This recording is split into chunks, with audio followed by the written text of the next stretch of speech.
கப்பலில் வந்து இறக்கப்படும் உணவுப் பொருட்கள் ஹெலிகாப்டர்கள் மூலமாக பெற்று சென்று படகுகள் கூட உள் செல்ல முடியாத கிராமங்களில் தவித்து வரும் மக்களுக்கு விநியோகம்.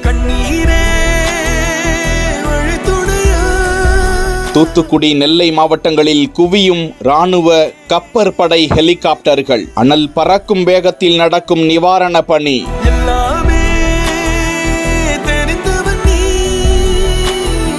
தாமிரபரணி ஆற்றின் கால்வாயின் கரையில் இருந்து வெளியேறிய தண்ணீரால் பாதிக்கப்பட்டுள்ள தூத்துக்குடி மாவட்டம் 20க்கும் மேற்பட்ட கிராமங்களை வெள்ள நீரால் சூழ்ந்திருக்கிறது. அந்த பகுதிக்கு சாலை போக்குவரத்து முற்றிலும் துண்டிப்புக்குள்ளாகி இருக்கிறது. பல இடங்களுக்கும் பேரிடர் மீட்பு குழுவினராலும் உள்ளே செல்ல முடியவில்லை. இதனால் நிவாரண நடவடிக்கைகளை மேற்கொள்ள ஹெலிகாப்டர்களை அனுப்ப கோரி பாதுகாப்புத்துறை அமைச்சர் ராஜ்நாத் சிங்கிற்கு தமிழக முதலமைச்சர் மு.க. ஸ்டாலின் கோரிக்கை விடுத்திருந்தார். தொடர்ந்து விமானப்படையின் 4 ஹெலிகாப்டர்கள், கடற்படையின் 2 ஹெலிகாப்டர்கள் மற்றும் கடலோர காவல் படையின் 2 ஹெலிகாப்டர்கள் நிவாரண பணியில் ஈடுபடுத்தப்பட்டிருக்கின்றன. கூடுதல் ஹெலிகாப்டர்கள் தேவைப்படுவதாகவும் முதலமைச்சர் கடிதத்தில் குறிப்பிட்டிருக்கிறார். தொடர்ந்து ஹெலிகாப்டர்களில் ராணுவ வீரர்கள் மக்களுக்கு உணவுப் பொருட்களை விநியோகம் செய்து வரும் காட்சியை தான் பார்த்து கொண்டிருக்கிறோம்.